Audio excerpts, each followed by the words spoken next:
80-тите години на 20-тиот век во европската историја можеме да ги означиме како време во кое социјализмот и комунизмот доживеа една силна економска, политичка, идеолошка и морална криза. Се насетуваше крајот на еден систем и на владење на комунистичките партии после повеќе децении по Втората светска војна. На 9 октомври 1989 година падна Берлинскиот ѕид.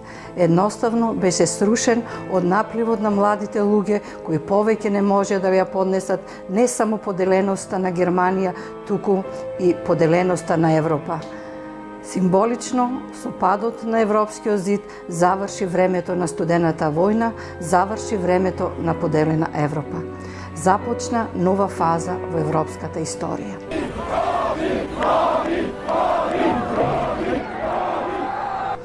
Заедно со падот на овие источноевропски социјалистички еднопартиски режими и држави, заедно со тие промени кои ги опфати европската, со кои беше опфатена европската политичка сцена, истовремено дојде до колапс и до пад на југословенскиот комунизам и социјализам.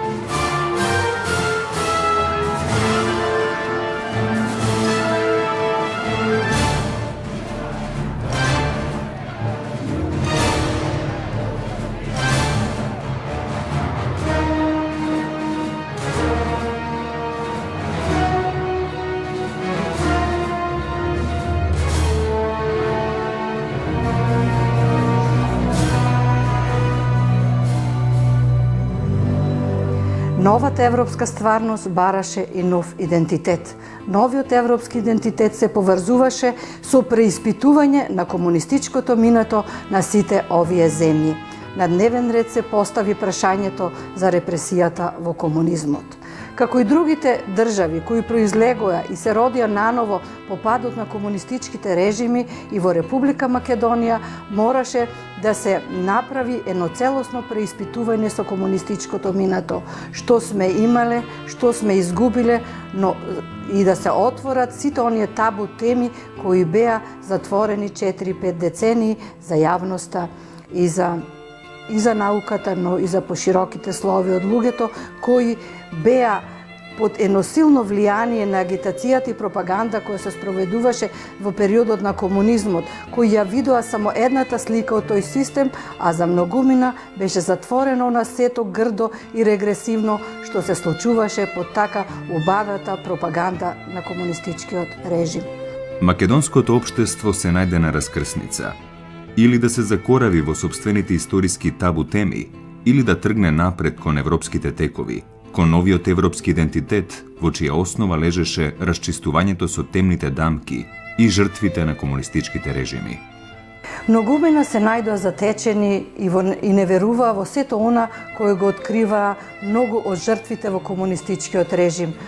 Многумина не знаеа за 35-те Титови логори и апсурдниот режим на прекумерна репресија која се извршувала врз политичките и идеолошки неистомисленици на Комунистичката партија на Југославија. Малкумина беа упатени во тајните на Сремска Митровица, Стара Градишка, Главњача, Лепоглава, Крндија, Рамски Рит, Забела, Голи Оток, Свети Гргур, во режимот на изживување врз политичките затвореници и Титови неистомисленици во авнеска Југославија. Многу од луѓето не веруваа дека навистина во тој Титов рај на социјализмот се случувало нешто такво. Се случувало таква безпримерна репресија каква што била во овие логори и затвори. Јас сум едини можда ефтин гашев кој не сме кажале, кој не е пристал тоа.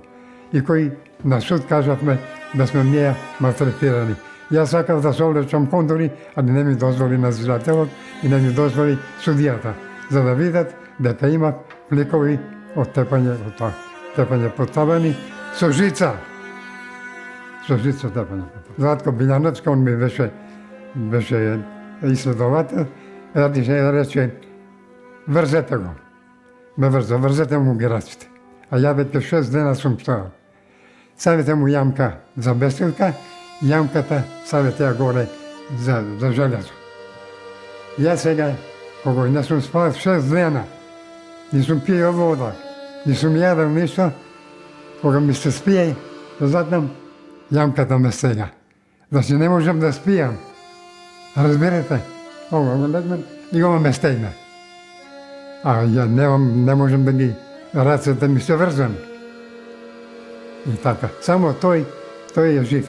Тие тут тая абе то беше ужасно бе. Абе то тие истражители, тие лудаши. Абе тој душата ќе ти опата, а не тебе. Тие затворници, полови, истранци, затвор, повеќето тука останали. Лесно е откад излезеш да те осуде, водиш и таму на работилиште и да се сретниш, овдека сонце нема да те види. И тој удбаш не ти дава ти да мислиш и да кажеш одаш. Тој што ти дава да ти доќе окаиш или нема живност. Татко ми го осудија, судењето беше от работилиште, пред нас, пред сите. И вика, после пресудата пушчија го него. На свижење, таму идехме од училница. И ние му носиме дреј да се пресоблече, мама му носи, и кога иде там на една клупа у ќошо седнува да се пресоблече, кога ги соблече тие неговите дреј, има што да видиш. Од петите до шијата, целиот модер како палтото. Мама му вика, шо е тоа, вика, стреили, вика, толку си модер. А он не можеш убаво да говори, оти многу тепан. Вика, на електричен стол ме става. За да признае нешто. А што има да признае, освен тоа што му оптужбата и што кажува? Дека, вика, јас сам, вика, за организацијата. Ако треба и да загинам, останувам, вика, за организацијата. За време на комунистичкиот период, нашата фамилија како патриотски ориентирана за Македонија и идеалите за Македонија беше прогонувана, малтретирана, омаловажувана, затоа што ние малце поинако мислевме од тие во тоа време што мислеа. Имено веднаш после Втората светска војна или непосредно по нејзиното завршување, врз идеолошка основа некако се создадоа два табори, два блока. Блокот на народот и блокот на народните непријатели. Под поимот народ беа вгрупирани сите оние кои ја прифаќаа без поговор партијата, нејзината идеологија, нејзините политички економски мерки во трансформацијата на општество, односно во комунистичката транзиција. Од другата страна се наоѓаше таборот на така наречените прогласени народни непријатели, класни непријатели, односно беа таму групирани оние граѓани, оние луѓе кои не се согласуваа со идеологијата на комунистичката партија, значи со оние луѓе кои не беа на така наречената строга партиска линија. Овој арсенал од луѓе беше прогласен за непријатели на партијата, непријатели на државата и сурово репресиран. Тие го измислуваа тоа, кобаји сме за туѓи интереси и туѓи идеали, зошто? За да имат како да те затворат, како да те малтретираат, кобаји да оправда неправдата што ни беше наметната. А никој пат не сме били ние за туѓи интереси и туѓи идеали. Ние не сме сакали ни Бугарија, ни Србија, ни Грција, ни Румунија. Ние си ја сакавме Македонија и македонската држава. И таму во пресудата постои вели дека одцепување од федералните единици на Југославијата во обвинителниот акт и праје самостојна македонска држава. Во тој систем на репресија најпрво настрада оние кој бара интегрално решавање на македонското прашање, односно најпрво се изрази во бунтот на војниците на Скопското кале, кои на наредбата да се оди на Стрем бара да се оди на Солун, бара интегрално решавање на македонското прашање и обединување на македонскиот народ. Плејадата македонски национални дејци застанаа на линијата за поголема самостојност на Македонија. Ваквите ставови на оваа така наречена промакедонска струја беа прогласени за антипартиски, за автономизам и сепаратизам. Низ силната партиска агитација и пропаганда и со нагласената улога на одделението за заштита на народот ОЗНА, формирано уште пред конституирањето на АСНОМ, започна хајка против овие личности. Тие беа ставени во арсеналот на непријатели на Титова Југославија и на братството и единството со југословенските народи. Особено за грев се земаше нивната поврзаност со идеите на ВМРО, за самостојна и обединета Македонија. Јас сум роден брат на Наум Којзеклиев, кој во 46 година беше суден во Штип за идеите на ВМРО. Тоа е прва штипска ВМРО-вска група и прв процес во Штип. Во март месец 46 година беше извршена провала, беа лишени руководството од слобода и против нив се почна истражна постапка која што траеше повеќе од 6 месеци. Во таа истражна постапка голгота, мачење, страдања, какви што човек не може да ги замисли. Тие се опишани во книгата Судени за Македонија. Бројни македонски интелектуалци уште во текот на 46-та година беа отстранувани од локалниот терен за да може полесно да се воспостави еднопартиската догматска власт на Лазар Колишевски. Иако Македонија со 3/4 неписмено население и со многу малуброен интелектуален потенцијал, просто беше гладна за интелектуална сила, за школован кадар и така натаму, најголемиот број македонски интелектуалци беа испраќани во Белград на одредена работа, односно беше тоа смислено направено да се тргнат од локалниот терен, бидејќи голем дел од нив беа демократи, беа носители на поинакви европски погледи кои не можеа да се вклопат во болшевичкиот калап и во догматската комунистичка свест која се изградуваше преку силниот агитпрот на комунистичката партија во овие први повоени години. 46 година се запишав на факултет во Скопје, каде што на 1. мај 47 година ме лише од слобода. По завршувањето на истрагата, која траеше од 1. мај до 12. јули, кога беше процесот, ние, како и сите политички затвореници во тоа време, бевме подложувани на ред испитувања, измачувања, да се дојде до некаква вистина за која они мислеат дека треба да ја откријат. Обвинението се состоеше во тоа дека сме членови на ВМРО. 49 година негде не префрлија во централниот затвор во Сремска Митровица. Таму исто така правевме патишта, мостови, на аутопатот Белград-Загреб. Значи, целото време бевме тотално, како се каже, експлоатирани, употребувани како работна рака. Па дури и кога си дојдовме по издржувањето на казната, продолжи тоа испитување, тоа следење, тоа па мислам до таму негде до 10-те години. Организирањето и действувањето на овие политички тајни организации и групи во Македонија пред се беше израз на длабокото разочарување кај македонскиот народ од не до крај решеното македонско национално прашање, потоа од неостварувањето на територијалното обединување на македонскиот народ, а исто така и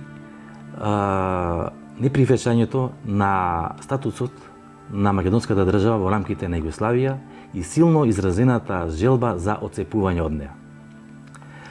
Првите вакви тајни организации и групи во Македонија се појавија во текот на 1945 година и речиси сите ја стакна паролата за самостојна, независна и обединета Македонија. Речиси сите овие организации го носеа презнакот на ВМРО, на старата македонска регионална организација, а најпознати во овој период кој што меѓу првите се појавија во повеќе градови низ Македонија се Демократски фронт за Македонија или 903, понатаму ВМРО СДРМ, ВМРО Правда, ВМРО Бура, понатаму Македонско национално единство Бунт и така натаму. За прва тајна политичка организација во македонската држава по Втората светска војна се смета Демократскиот фронт на Македонија, Илинден 1903, основана во 1945 година. Начело на новата ВМРО-вска организација стоеле 5 македонци од различни краеви на Македонија. Доктор Илија Чулев, лекар од Кавадарци, доктор Димитар Златарев од Охрид, докторирал правни науки на Универзитетот во Рим, Коста Хримсов Смилец, родом од Старчишта, Драма, Егејска Македонија, Стефан Кузманов, економист од Битола, и Коста Динев, економист од Страчиново, Воден, Егејска Македонија.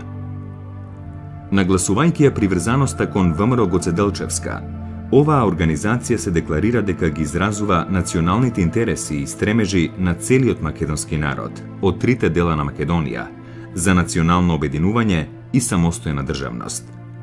Овие заложби биле внесени во меморандумот за независна Македонија, што Демократскиот фронт на Македонија уште во текот на 1945 година го испреќа до Организацијата на Обединетите нации. Меѓу другото, во меморандумот стои: Белград измисли нова формула за запазување на своето владење во Македонија. Под булото на србокомунизмот се смени само формулата, а целата суштина си остана иста. Бавно, но сигурно, целосно и неповратно србизирање на македонскиот народ. Затворите се преполни со македонски патриоти и родолюби. Нема населено место во кое не е извршено убиство. Измачувањата и инквизициите со сите нејзини методи над македонците се како во средните векови. Со овие зборови, во меморандумот во кој се бара обединета и независна македонска држава, неговите подписници си антиципирале и сопствената судбина. На 20 октомври 1945 властите ја откриле организацијата и ги затвориле раководните лица. Процесот против овие приврзаници на идеите на ВМРО започнал на 8 февруари 1946 година. Судот е безмилосен. Константин Хрисимов е осуден на 20 години строг затвор, Стефан Кузманов на 15 години, доктор Димитар Златарев на 14 години, доктор Илија Чулев на 10 години, Константин Динев на 6 години, Петар Петров на 4 години и така натаму. Посебно трагична е судбината на доктор Илија Чулев и на Хрисимов. Доктор Илија Чулев бил подложен на најсурови измачувања. Бил деноноќно претепуван и ставан во безвоздушен канцер. Во 1948 година им подлегнал на страотните измачувања. Од канцерот го извлекле мртов. Вецко Стаматовски му даде задача на Драгета Шурбановски и на Спира Саботиновски да појдат во училиште да ги напишат паролите. Бидејќи зидовите беа бели и тие отидоа, напиша таму пароли да живеј ВМРО, долу Комунистичката партија, да живеј самостална Македонија. Сето училиште беше поплавено со пароли. После истрагата наша, мачење, тепање поединачно, за да признеме што сме работеле и како сме работеле. После истрагата наша заминуваме со камион во централниот затвор во Битола. Судијата ја прочита присудата, на Ставрета му дадоја 10 години строг затвор, на Вецка Стамата го осудија со 8 години затвор, а Спира Стевановски го осудија на 6 години затвор. И после судењето во Битола беа отерани во Идризово. Затворите беа преполни со млади македонски патриоти кои беа изложени на невиден терор од страна на исследните органи. Тие беа окупаторски слуги. И кога нашите ги фрлаа од балконот доле, и кога пишуваја на зидовите Македонија умирам за тебе, они си делеат цигари и пушење, вика да дај Боже никој да не излезе. Според податоците на Министерството за надворешни работи, од 1945 до 1985 година, значи во временски рок од 40 години, били откриени 105 тајни организации и групи со преку 1200 членови, односно припадници, чие дејствување, како што пишува во информацијата на Министерството за внешни работи, било насочено кон оцепување на Македонија од Југословенската заедница и создавање на самостојна и обединета Македонија. Од овие регистрирани членови на тајните организации и групи, 1045 биле уапсени, односно лишени од слобода, од кои 242 биле осудени на смрт со стрелање и на долгогодишни затворски казни од 15 години. Јавниот обвинител, кој беше од Прилеп, бараше за неколку души од нашиот процес, а ние бевме сите 13, смртна пресуда или најстрога казна по законот. Кога дојде редот на мене и Кирил, јавниот обвинител рече: двајцата наставници не се ни за живот, ни за смрт. Не се за живот, бидејќи многу се работеле. Значи против народот и државата. Иако не бевме ништо работеле, а не се за смрт, оти се млади. И кога казните ги кажуваа до мене, јас бев во обвинителниот акт 8, сите беа осудени на смрт со стрелање. Кога дојде кај мене, јас бев осуден прв на временска казна, после Кирил Сивевски и другите. Значи, 7 од 13 души беа осудени на смрт, а 6 на временска казна. Покрај затворањето на прогласените народни непријатели, една од казнетите мерки која спроведуваше така наречената нова или народна власт во периодот 45-46 година беше целосна конфискација на имотот на прогласените народни непријатели. Со години стекнуван имот преку ноќ стануваше така наречено општонародно добро, кое во најголем дел го ползуваа представници на така наречената народна власт. Со прекумерна репресија и прогласување за непријатели, според слободна проценка на некој локален моќник, преку казнено законодавство, во Народна република Македонија беа одземени над 90% од приватната собственост, уште пред спроведувањето на формалната национализација во декември 1946 година. Многумина до вчерашни борци не можеа да ги прифатат таквите мерки на комунистичката власт. Започна ликвидирањето на козите, национализацијата на големите сточни стада, колективизацијата на селото.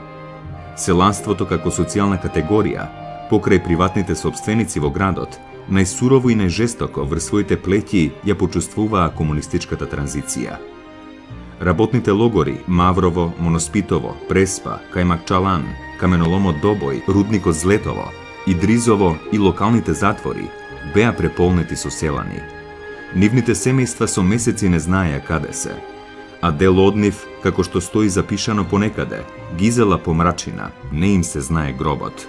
Апсурдно ова сето тоа беше што Македонија немаше капиталистичка собственост, па за да се прогласи некаков класен непријател, капиталистичка класа и така натаму. Сето тоа беше една идеолошка конструкција заради која настрада многумина иматели на приватна собственост. Тоа беа главно занаетчи, трговци, иматели на ситни производни погони, дури и 48 година кога се спроведе втората национализација, се одзема и водениците на луѓето и најситните нивни занаетчиски работилници со кои државата целосно завладее со собственост, односно со приватната собственост, која ја прогласи за така наречено народно, општонародно или народно добро, односно тоа беше таа државна собственост со која располагаше државата.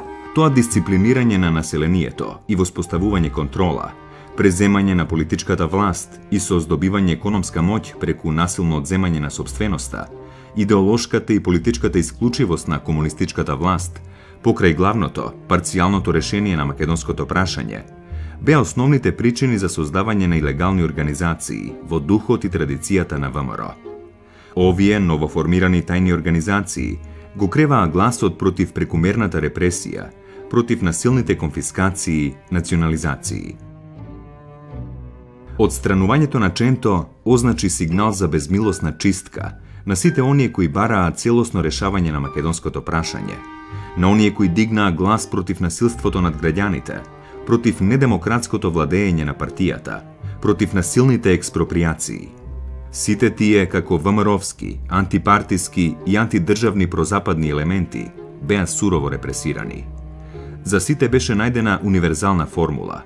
Беа прогласени за приврзаници на Ванчо Михајлов и империјалистички шпијуни.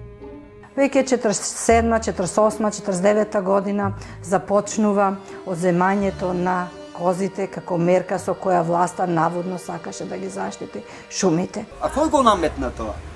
Му го наметна, му зеде козите, му зеде шумата, одошо да живеете. Немаше дестенција, беше принуден да бегат. Или да емигрира во град, или да емигрират во странство. Тоа беше една вистинена трагична епопеја за македонскиот селанец, особено за македонскиот селанец во планинските села. Понатаму, покрај спроведувањето нова засилена втора национализација, истовремено се зголемува стапката на задолжителен откуп која плаќале селаните кон државата. Но не се зголемила само стапката на откупот, туку станале многу поригорозни казните за укривање на дел од производите на селанството. 49 година ова селанство го доживува најголемото разочарување од својата народна држава. Имено по судиро со информбирото, раководството на Комунистичката партија на Југославија, прифаќајќи дел од критиките на Сталин кои се однесувале на југословенската аграрна политика, со пленумот во јануари 1949 година почнува да спроведува форсирана колективизација на селото. Ние имаме мош над 1000 декара земја, прва покрај Брегалница, Бахчи, ниви у Долно поле, Горно поле, у градините, у растоките. Тука тоа близината беше псовци, стада, тоа немаше што нема. Меѓутоа, се беше убаво да не беа селските кодоши. Страдањата почнаа, татко ми го затворија. И кога го не го затворија, за кратко време после него и тетин ми го затворија. Оние доа веќе во затвор. Ние бехме како црна овца во стадото во селото веќе, прогласени за ратни богаташи. Луѓето со денови биле држани во истражни затвори. Цели ноќи во нивните семејства упаѓале службениците на УДБА кои со вперено оружје ги принудувале домакините пред очите на нивните деца да потпишат дека влегуваат во колективите. Целокупниот процес на колективизација се спроведувал со огромно насилство врз селанството. Бедата го наметна комунизмот со национализацијата и со колективизација. Крушево беше пресе трговски град во тоа време. Посетуваше со големо сточарство развиено, дека имаше неколку фамилија диковци, кардловци, што имаја по 6-7 илјади глајовци, разбираш, национализирани. Авраам еден имаше, што му се дадо 12.000 глави овци и со тоа сточниот фонд сега, од тој период до сега е паднатен на 75%. Зошто?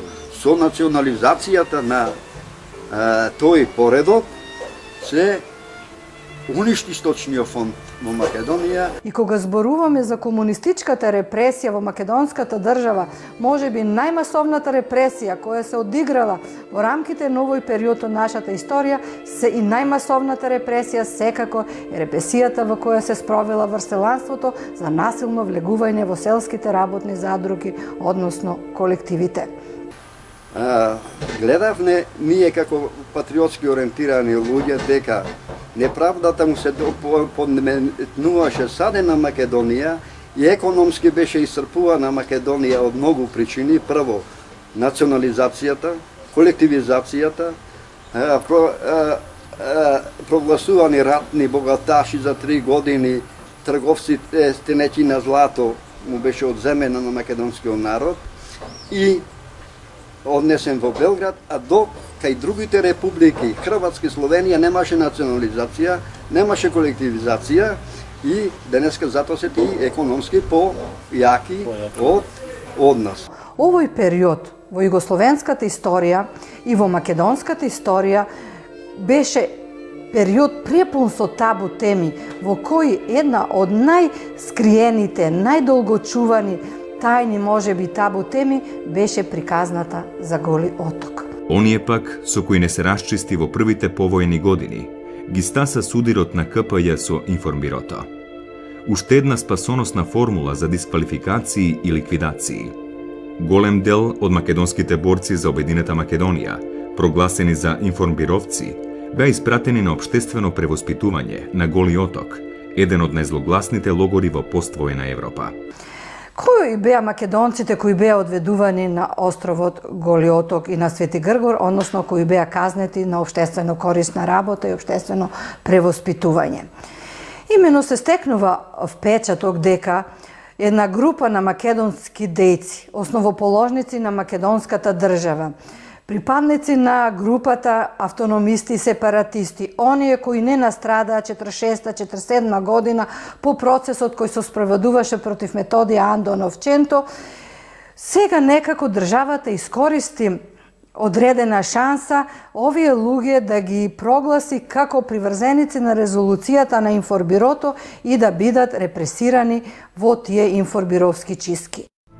Во евиденцијата сочувана во СВР, на списокот се наоѓаат 882 македонци, но нивната бројка сигурно е околу 1000, бидејќи секојдневно се откриваат личности кои по 4-5 години биле на Голи Оток, а ги нема во списокот. На Голи Оток згасна животот на македонскиот трибун и учител Панко Брашнаров. Таму беа одведени Петре Пиру Земајски, Лазар Соколов, Владимир Полежиновски, Генади Лешко, Јонче Фотев, Венко Марковски, Кемала Голи, Трајко Мишковски, Димче Аджимитревски, писателот Иван Точко и неговата сопруга, Богдан Божиновски.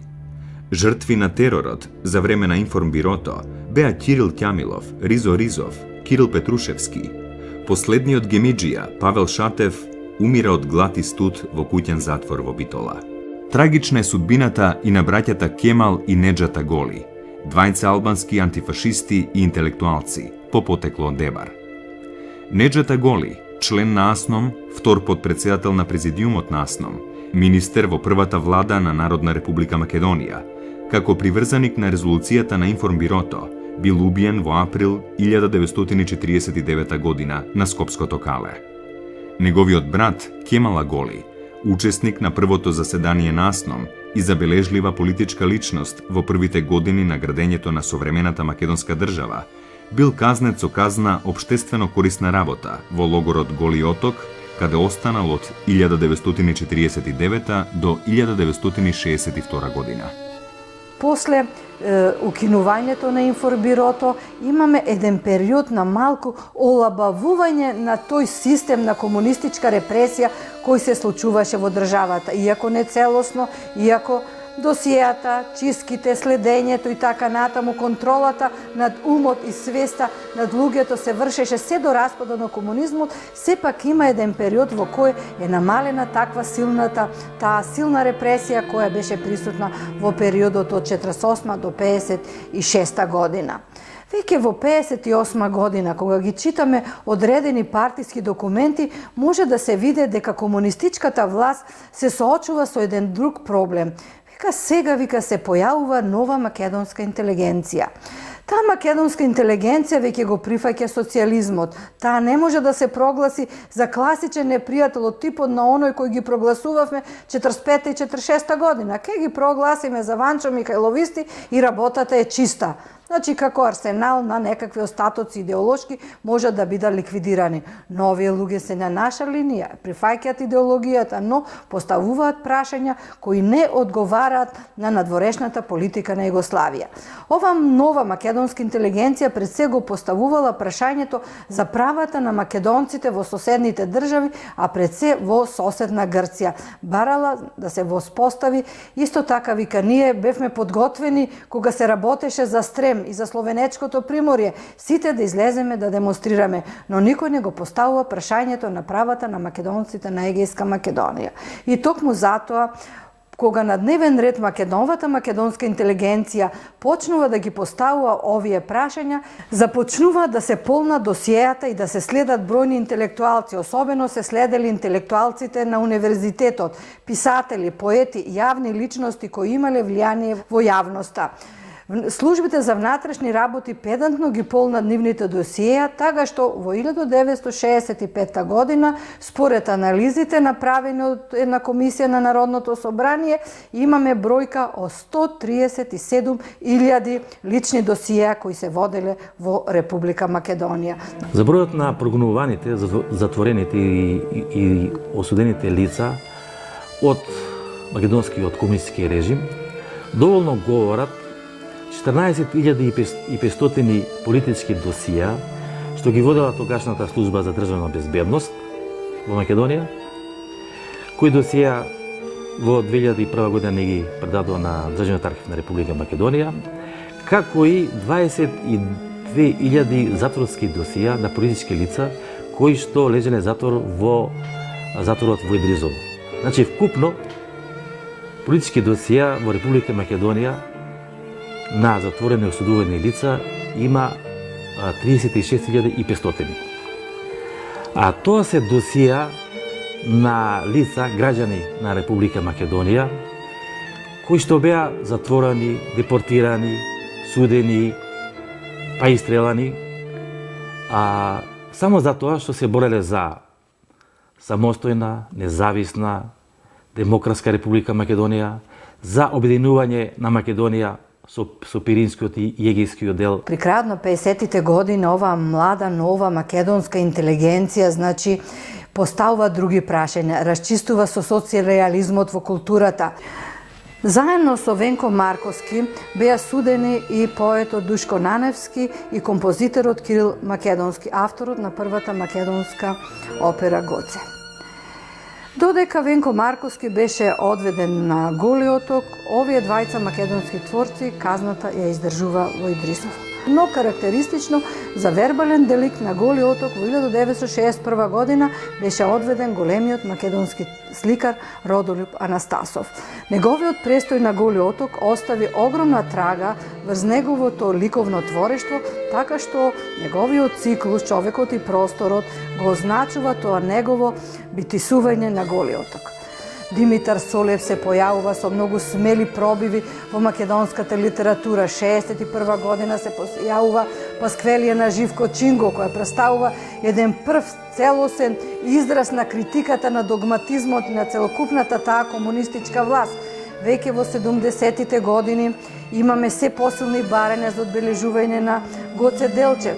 Излегува книгата Големата вода, која била шок за тогашната партиска бирократија, која се препознала во сите тој систем на репресија кој е представен во ова извонредно уметничко дело.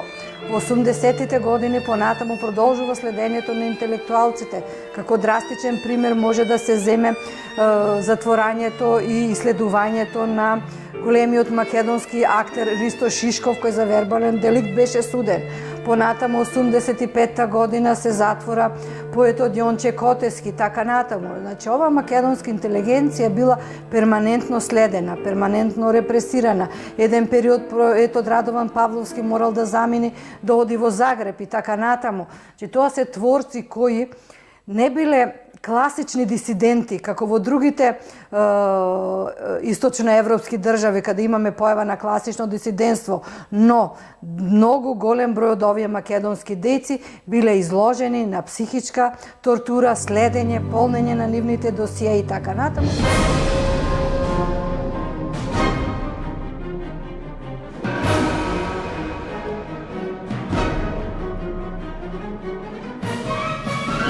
Меѓу овие лица има голем број на